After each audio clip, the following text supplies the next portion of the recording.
বাবার সামনে থেকে 15 বছরে তার কিশোরী মেয়েকে তুলে নিয়ে পুনরায় গণধর্ষণ করে মেরে ফেলে রেখে গিয়েছে।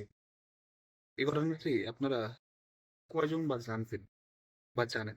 ঘটনাটি কিন্তু বেশ পুরনো, বাট আমাদের সোশ্যাল মিডিয়াতে এসেছে গতকাল বা গত পরশু দিনে ধরলেন।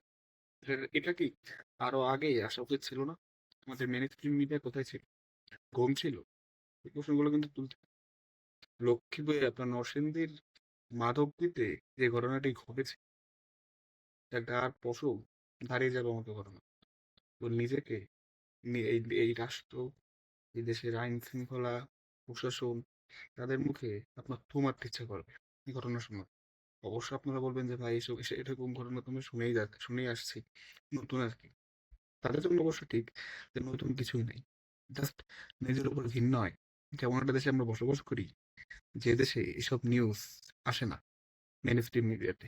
মেন স্ট্রিম মিডিয়াতে আসে তারেক রহমান হেঁটে যাচ্ছেন সচিবালয়ে, তারেক রহমান চেয়ারে বসছেন, নর্মাল চেয়ারে, তারেক রহমান এই করছেন, মানে যখন যে ক্ষমতায় তার পাচাটা, এর আগে প্রফেসর ইউনূসের পা চেটেছে, তার আগে যারা ক্ষমতায় ছিল তাদের পা চেটেছে এদেশের মিডিয়া।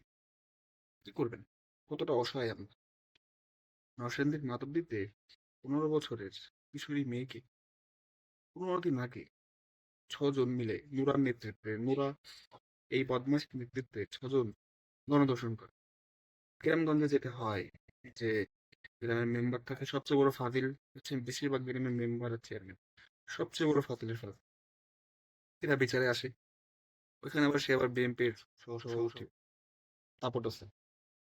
তার নাম হচ্ছে, এই মেন বদমাইশটার নাম হচ্ছে আহম্মদ আলী দেওয়ান নাকি নাম জানো, এই বদমাইশটার। এ বিচার করে, এ বিচার করে আপনার মানে সমঝোতা করে দেয়, সমঝোতা। টাকা খায় এই 6 জনের কাছ থেকে, যারা রেপিস্ট তাদের কাছ থেকে টাকা খায়, যেটা হয় আমাদের দেশে। টাকা খেয়ে বরং উল্টা এই যে মেয়েটি রেপ হয়েছে তার ফ্যামিলিকে প্রেশারাইজ করে গ্রাম ছেড়ে চলে যাওয়ার জন্য বা বিভিন্ন ভয়ভীতি দেখায়। যেহেতু বিচার হয়নি, সেহেতু এই যারা রেপিস্ট ছিল, যে কুত্তাগুলা, এদের সাহস বেড়ে গিয়েছে। এরা করেছে কি, এরা পরে এই মেয়েকে তার বাবার সাথে সে 2 দিন আগে সম্ভবত, সেও জানি না, সে খালা বাসায় যাচ্ছিল, সেখান থেকে তার বাবার কাছে সামনে থেকে ধরে নিয়ে পুনরায় ধর্ষণ করেছে, গণধর্ষণ করে মেরে ফেলে রেখে গেছে। বিচার হবে, অ্যারেস্ট হয়েছে, বিচার হবে। আই ডোন্ট থিঙ্ক সো, আমি কখনো মানুষের রেপের বিচার দেখিনি। আসছে, কালো তো আমার আপনার বোন হবে, বাংলাদেশে এটা হবে। আর এর জন্যই আমি আপনি দায়ী। ওকে, আমি আপনি দায়ী। হুম, কারণ আমি আপনি প্রতিবাদ করি না, আমরা লোকপাল করি। আমরা মানে কিছু ডোন্ট কেয়ার, আরে ওখানে হচ্ছে আমার কি।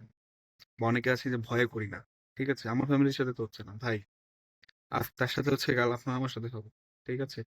আর দেশের মিডিয়ার উপর হচ্ছে থু, লানত, এরা যে বাসায় কিভাবে মুখ দেখায় আল্লাহ জানে। মানে এদের থাপ্পড়ানো দরকার ধরে। এই যে নিউজটি 15 দিন আগে, এই মেয়েটি একবার ধর্ষণের শিকার হয়েছে, নিউজ কোথায়, বিচার কোথায়? ওই এলাকার যে আপনার থানা বা পুলিশ, তারা কি করছিল? আঙ্গুল চুষতেছিল, আঙ্গুল চুষতেছিলেন আপনারা? হুম, এই যে ওইখানে যে আপনি বললাম যে মেম্বার, যে আর যে আবার একটা দলের সহসভাপতিও বটে, এই আহমদ আলী দেওয়ান নাকি, একে কি করা উচিত? এর বউ বাচ্চার সামনে মুখ দেখাবে কিভাবে? এর বউ বাচ্চা এরপরে কি বলবে? এর বাচ্চা কি এর বড় বলবে যে আমার আব্বু সৎ? এর বউ এরপর মুখ দেখাতে পারবে? তো পরোক্ষভাবে তো এই এই বদমাইশ মেম্বারই মূলত আপনার এই টাকা পয়সা খেয়ে নাকি বিচার করেছে উল্টাপাল্টা। যে রেপিস্ট যে রেপিস্ট তাদের পক্ষ নাও, আর যে ভিকটিম তার বিপক্ষে যাও, এটা বাংলাদেশের রাইট? বাংলাদেশে এগুলো হয়ে আসছে রে ভাই, হয়ে আসছে। কিছু হয় না রে। কটা রেপের ভিতর দেখতে, বলেন আমাকে, বলেন, কটা রেপের বিচার দেখতে? এই যে পুলিশ বলতেছে যে আমরা ধরেছি কজনকে, কিচ্ছু হবে না, ছেড়ে দিবে। বরঞ্চ এই যে মেয়েটি মারা গেল, এই মেয়েটির ফ্যামিলিকে এখন আবার প্রেশারাইজ করা হবে মামলা তুলে নেওয়ার জন্য। হ্যাঁ, এটাই হবে। আর সর্বোচ্চ কি হবে? আপনার কোনো শাস্তি হয় না, শাস্তি হয়ই না বাংলাদেশের রেপের ক্ষেত্রে। এটা আমাদের রাষ্ট্রের জন্য একটা বড় লজ্জা। আর মিডিয়াতে এইসব খবর আনো না, মিডিয়াতে আনো হচ্ছে কে কোথায় বসতেছে, কে কি করতেছে, হ্যাঁ? এই দেশ, এই দেশের জন্য আবার বলো যে আমরা স্বাধীন গণমাধ্যম চাই। আমি বর্তমান প্রধানমন্ত্রী তারেক রহমানের দৃষ্টি আকর্ষণ করতে চাই, যদিও বা আমার কথা তার কাছে পৌঁছানোর কতটুকু পৌঁছাবে আমি জানি না, হয়তো বা পৌঁছাবে না, বাট এগুলো একটু দেখুন, স্যার, আপনি দেখুন।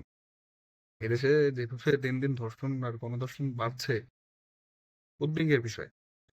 আনফরচুনেটলি বাংলাদেশের কোনো সরকারই রেপিস্ট যারা, এসব ধর্ষকদের, এসব কুত্তাদের বিচার করতে আগ্রহী না।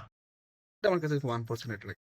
আর ওই মহিলা সংগঠন, হুম, হিজাব পরে যারা রাস্তায় নামে, যে মেয়েরা কেন হিজাব পরেছে, মেয়েরা তাদের স্বাধীনতা অনুযায়ী পোশাক পরবে, তারা কোথায়? এই যে রেপ হলো, কই আপনারা? ফাইভ স্টার হোটেলে ঘুমাচ্ছেন, গুলশান বনানীর ফ্ল্যাটে ঘুমাচ্ছেন, ডোন্ট কেয়ার, হ্যাঁ? আপনারা এসবই পছন্দ করেন, আপনাদের ফাইভ স্টার হোটেলে এগুলোই হয় নাকি?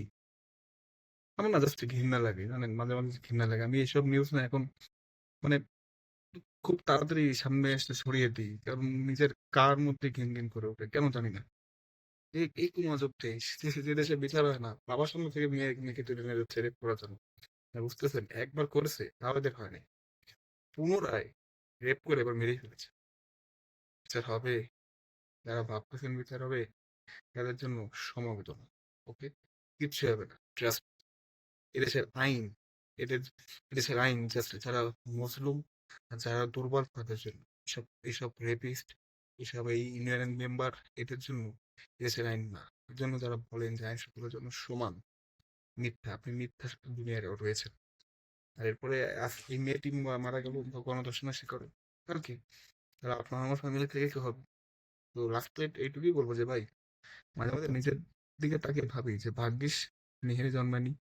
হয়তো বা আমার বা আপনাদের পরিণতিও এটাই হতো বা ছেলেদের আত্মতৃপ্তির বিষয়, যে তারা এদেশে মেয়ে হয়ে জন্মায়নি। জন্মালে পরিণতি আজকে নরসিংদীতে যে মেয়ে, এই যে কিশোরী মেয়েটির সাথে যে পরিণতি হয়েছে, যে রেপ হয়ে রাস্তায় পড়েছিল লাশ হয়ে, সে এখানে সে শুধু না, পুরো বাংলাদেশ রেপ হয়ে রাস্তায় পড়েছে। যেটা লজ্জা উচিত আমাদের থেকে, প্রশাসন, আমাদের আইন প্রণেতা তাদের যে এইসবের বিচার তারা করতে পারে না। ধন্যবাদ।